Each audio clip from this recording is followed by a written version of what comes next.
So we hear three different parables in today's gospel, and they all have a very similar theme. But the first parable that we hear is the parable of the lost sheep. And we hear that one sheep goes astray while the other 99 stay with the shepherd. It seems like a better description today would be the parable of the 99 lost sheep. That we'd have 99 sheep that go astray versus the one who stays with the shepherd. I would be thrilled if right now 99% of people were coming to church and actively seeking out the shepherd. We'd be in a much better shape than we are right now. But the reality is, a lot of our young people today are raised without any meaningful religion. They're raised in a secular environment without understanding the existence of God or the role of God within the world. And so what that means is that our young people have no context or perspective to understand the purpose for their existence. Why are they here? What is their place in this world? And when it comes to the struggles and sacrifices and trials that they're going to face, they have no perspective through which to understand that. It's far more common for young people today, even those who are raised nominally Catholic, to leave the church rather than to stay with the church. And so even the young people that have some exposure to faith really are not exposed to a real Christian worldview. At the same time, the younger generation, which they call Generation Z, is the most depressed and lonely generation in the history of our country. They have the highest rate of mental illness, and they are the most anxious generation and the most medicated. And so the younger generation is not in a healthy place. They're not in a good place.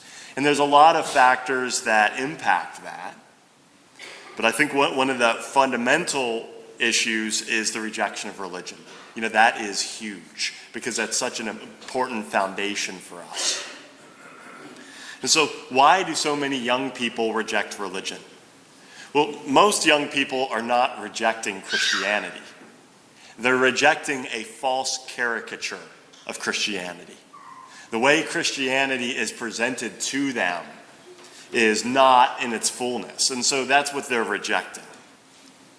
What our young people, by and large, have embraced is the LGBTQ plus ideology. When I was teaching high school, I was a little shocked, but I found it very helpful because I was trying to get the kids to debate on some controversial issue. And I remember one of the kids raising their hand, because this was a class that often got into debates and they just weren't doing it this time. And the girl raised her hand and she goes, "Father, all we care about is gay marriage." I was like, well, that's probably pretty accurate and helped me to understand where they were coming from. But that kind of became the cause of their generation. And because that's the lens that they were viewing things through, they view the church as being judgmental and intolerant. That the church just discriminates against people and interferes with people attaining happiness. And so they view the church as the enemy to human happiness and fulfillment. And anytime they hear the moral teachings of the church, anytime they hear someone present it like, that's a sin, you shouldn't do that, that just confirms what's in their mind, that the church is being judgmental. The lie that's at the foundation of the LGBTQ plus ideology is a fundamental misunderstanding of what brings fulfillment to the human person. If we get that question wrong, then we're going to end up in a very, very wrong place in the end. We do not exist here on earth by accident. We are not here by some fluke of nature.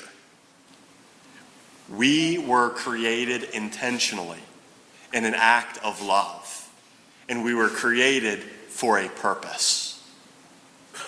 And it's only in Jesus Christ that we find that purpose for which we were created. And so in rejecting Christ, Our society is not liberated. You'll hear people say, oh, well, we're liberated from all these moral rules. Our society is not liberated. We are lost, and we are wandering through the desert, and we're getting attacked by wolves. And we're running away from our shepherd rather than running towards him. True happiness and fulfillment comes when we find our Father's house, like we hear in the parable of the prodigal son. The most fundamental relationship in our existence is the relationship between us and our Heavenly Father. And like all relationships, that relationship has been broken and become disfigured because of sin. And so it's through Christ that we can find and rediscover the most fundamental relationship that's necessary for our fulfillment as human beings.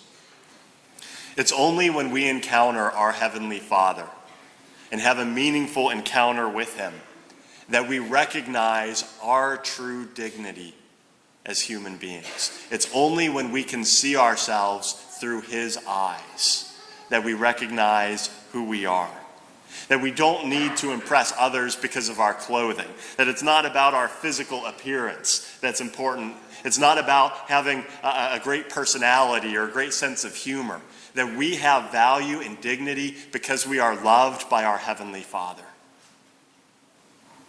And so we need to understand that relationship in order to see our own dignity and our own worth. It's only when we encounter our Heavenly Father that we experience his care for us. A good father is constantly watching over his children and making sure that they're safe. And if they're doing something that's dangerous or going to get them in trouble, father's going to rush in to protect his children. We don't need to be anxious and to be worried all the time because we have a Heavenly Father who's watching over us. His watchful eyes are on us at every moment. And nothing can happen to us that he doesn't either will or permit to happen for some greater purpose. And so having a meaningful relationship with our Heavenly Father is necessary for us to have a foundation of peace and security and not to fall into constant anxiety. And it's when we encounter our Heavenly Father that we are filled and satisfied, that the deepest longings of our souls find their fulfillment. We don't need to seek fulfillment elsewhere. We don't need to constantly be seeking out another relationship or some high that we get from social media or some new adventure or vacation or whatever it might be. We'll find fulfillment when we discover our relationship with our Heavenly Father, and we'll be satisfied. And so Jesus Christ and his church are the bridge between us and our Heavenly Father. The church is not the enemy interfering with our happiness. The church is willed by God and is the necessary instrument in order to bring us into a relationship with our Heavenly Father so that we can find peace and fulfillment. And so as we reflect upon today's gospel readings, I pray that many, many of the people who are lost will find that bridge to our Heavenly Father.